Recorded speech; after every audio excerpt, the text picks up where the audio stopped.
Hi hello నేనండి మీ అరుణాని. ఈరోజు నేను చేస్తున్న కర్రీ వచ్చి బోటీ కూర అండి. అవునండి, బోటీ అయితే క్లీన్ చేసేసుకున్నాను. బోటీ కూర ఎంత సింపుల్గా చేయొచ్చంటే కుక్కర్లో, అవునండి కుక్కర్లో 10 నిమిషాల్లో బోటీ కూర ఈజీగా అయిపోతుందండి. మామూలుగా బోటీ కూర చేయాలంటే చాలా కష్టం, అది ఉడకాలి, చాలా లేటుగా ఉడికిద్ది అలా అనుకుంటున్నారా మీరు? అయితే ఏమొద్దండి, నేను చేసేస్తున్నాను, మీరైతే చూసేసేయండి. నేనైతే శుభ్రంగా బోటీని క్లీన్ చేసుకున్నానండి. క్లీన్ చేసుకున్న బోటీలో ఉప్పు, కారం, పసుపు, అల్లం వెల్లుల్లిపాయ పేస్ట్, అలాగే గరం మసాలా, కొంచెం నాన్ వెజ్ కదండి, మసాలాలు అయితే ఎక్కువగానే పడతాయండి, లేకపోతే నీచు వాసన వస్తుందన్నమాట. అందుకని కొంచెం మసాలాలు అయితే మామూలు కర్రీస్ కన్నా కూడా బోటీ కూరలో ఎక్కువగానే ఉంటాయండి. అన్నీ కలిపేసుకున్నానండి. మసాలాలు మొత్తాన్ని ముక్కలకైతే పట్టించేసుకున్నాను. ఇప్పుడైతే నేను ప్యాన్ మీద ఆయిల్ వేడి చేసుకున్నానండి.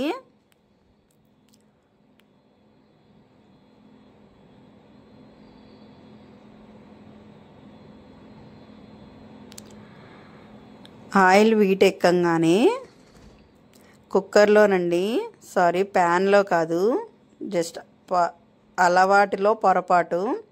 చూడండి, ఆయిల్ వేడెక్కగానే నేనైతే ఉప్పు, కారం, మసాలాలు కలుపుకున్న మొత్తం బోటీనైతే కుక్కర్లో పెట్టేశానండి. కాసేపు ఇలాగే మగ్గనివ్వాలి. బోటీలో నుంచి కాస్త వాటర్ వస్తుందండి. మనం ఆల్రెడీ నూనె కూడా వేసుకున్నాం కాబట్టి బోటీలో వాటరు మొత్తం కూడా పైకి వచ్చేలాగా, అంటే మంట లో ఫ్లేమ్లో పెట్టుకొని కాసేపు అయితే మాత్రం ఉంచుకోవాలి.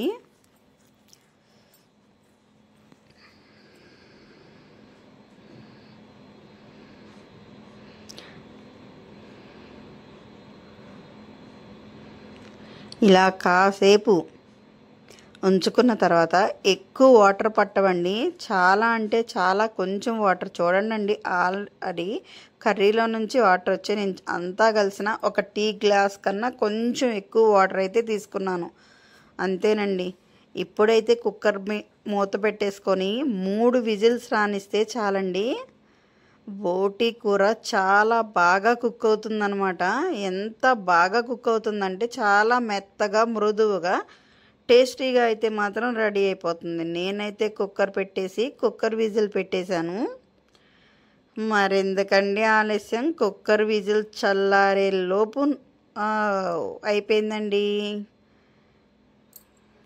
చూడండి, మళ్ళీ మనం ఏం చూడక్కర్లేదు, మళ్ళీ పొయ్యి మీద పెట్టుకోవక్కర్లేదు. చక్కగా కర్రీ అయితే మాత్రం కలర్ఫుల్గా రెడీ అయిపోయింది. అబ్బా, ఎంత బాగుందో కదా. కాస్త కొత్తిమీర అయితే వేసేసుకుంటున్నాను. నాకైతే తినాలనిపించేస్తుందండి బాబోయ్, నోట్లో నుంచి నీళ్ళు వచ్చేస్తున్నాయి. నాకు చాలా ఇష్టం అండి బోటీ కూర అంటే, నా ఫేవరెట్ కర్రీ అన్నమాట.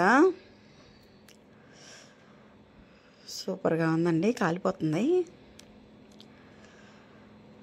బాగా వేడిగా ఉంది, కాలుతుంది, జారి పడిపోయింది, సారీ పడిపోయింది, వేడి ఎక్కువ పట్టలేకపోయాను అనమాట. సూపర్ అండి, ఎంత మృదువుగా ఉందో. చీర మీద పడింది అని అనుకున్నా, పడలేదులేండి, జస్ట్ కిందే పడింది. ఓకే, పర్లేదు, లైట్ తీసుకుంటా. సూపర్ అండి, సూపర్ అంటే సూపర్ అండి, ఎంత బాగుందంటే మరి మీరు కూడా ఒకసారి ట్రై చేసేయండి.